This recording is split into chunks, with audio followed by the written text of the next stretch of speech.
बलात्कार कर रखे हैं, 100 मर्डर किए हुए हैं। आंधी कितनी भी आंधी आए, कितने भी तूफान आए, मोमिन मलिक आंधियों के साथ नहीं चलता। मोमिन मलिक छाती खोल के आंधी के सामने खड़ा होता है। इसको इतनी आसानी से मैं पाकिस्तान नहीं जाने दूंगा। इसको भारत के बाद नेपाल की जेल के अंदर इसको सड़ना पड़ेगा। और आप इस सीमा हैदर के मामले में फैसला करें और इसको उठा करके देश से बाहर फेंकें, ऐसा मेरा मानना है माननीय नरेंद्र मोदी जी। क्योंकि जो उत्तर प्रदेश में सीटों का नुकसान हुआ है वो इस नालायक सीमा हैदर की वजह से हुआ है। इसने आपकी तस्वीर को हाथ में उठाया और आपकी तस्वीर को नापाक करने की कोशिश करी है।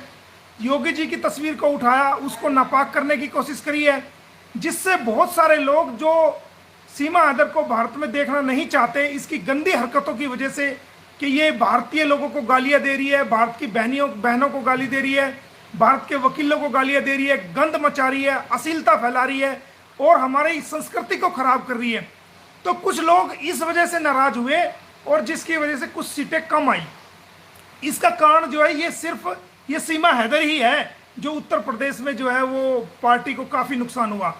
तो मैं भारत सरकार से पुनः अपने भारतीयों की तरफ से, अपनी तरफ से ये हाथ जोड़ के अपील करना चाहूँगा कि जैसे ही सरकार बने इसको ऐसे निकाल, इसको इसकी बेल कैंसिल करे और इसको जेल डाले और इसको यहाँ से ऐसे फेंके जैसे दूध में से निकाल के मक्खी फेंक देते हैं। बाकी इंतजाम मैंने इसका कर दिया और करने लग रहा हूँ। इसके जो इसने भारतीय कानून का उल्लंघन किया है उसमें आखिरी कील कानूनी रूप से मैं ठोकने जा रहा हूँ। मैंने इसको पहले भी कहा था कि तू पर्सनल अटैक मत करना, एक केस की तरह केस लड़ जैसे केस लड़े जाते हैं, और भारतीय वकील को ललकारेगी तो तेरे लिए सेहत के लिए ठीक नहीं होगा। तो अब नेपाल की धरती पर हमने कानूनी रूप से इसकी कफन में आखिरी कील ठोकने का काम हमने कर दिया है।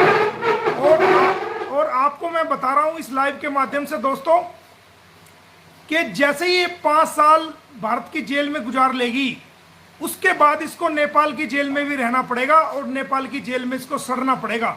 इतनी जल्दी इसको पाकिस्तान डिपोर्ट नहीं होने दूंगा। पहले इसको भारत की जेल में सड़ना पड़ेगा, उसके बाद नेपाल की जेल के अंदर इसको सड़ना पड़ेगा। ये मैं आपको वादा कर रहा हूं इस बात का कि इसको नेपाल की जेल के अंदर भी हम सड़वाएंगे। वो हमने पूरा इंतजाम इसका कर दिया है। अब रही बात कि भाई जो एलिगेशंस इसने लगाए, मैं नहीं समझता कि इसके एलिगेशंस का कोई जवाब देना चाहिए, लेकिन फिर भी मैं आपको बता देता हूं कि क्या मामला है। ये कहती है कि मोमिन मलिक को जिस मास्टर ने पढ़ाया था उसके घर में ये कर लिया वो कर दिया। मोमिन मलिक की उम्र लगभग 50 साल होने जा रही है लगभग, तो 50 साल पहले पढ़ाया था। अरे भाई मेरा फादर जो है वो खुद सरकारी नौकरी से आया हुआ था, वो खुद संपन्न था। मेरे फादर ने मुझे पढ़ाया, किसी और ने नहीं पढ़ाया।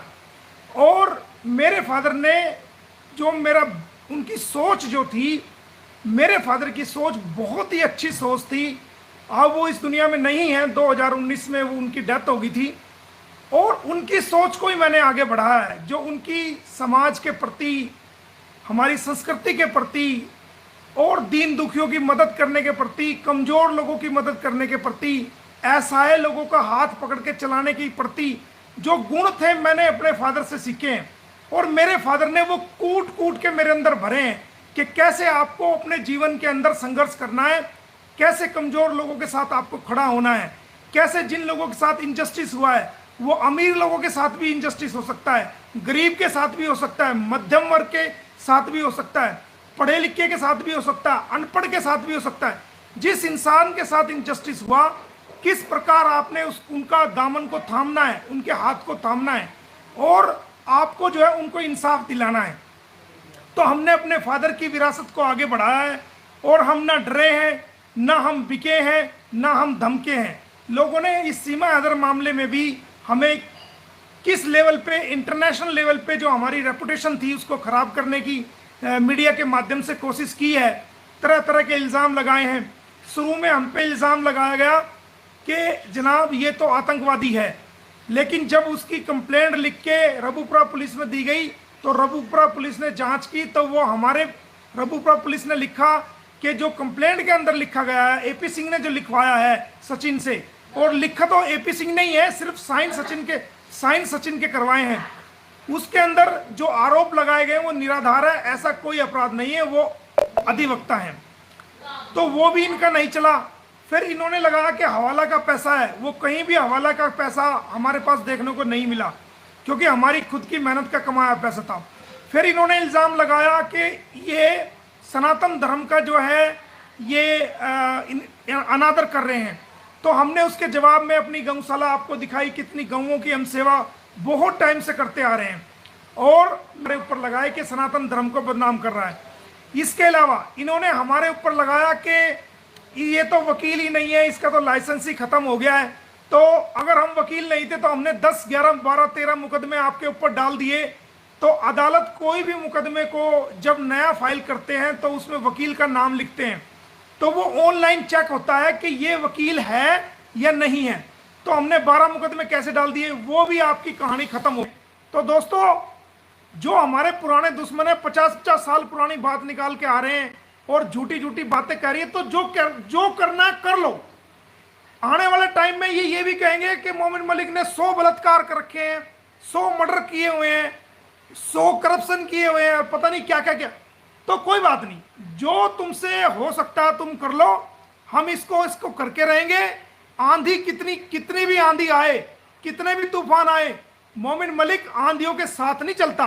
मोमिन मलिक छाती खोल के आंधी के सामने खड़ा होता है।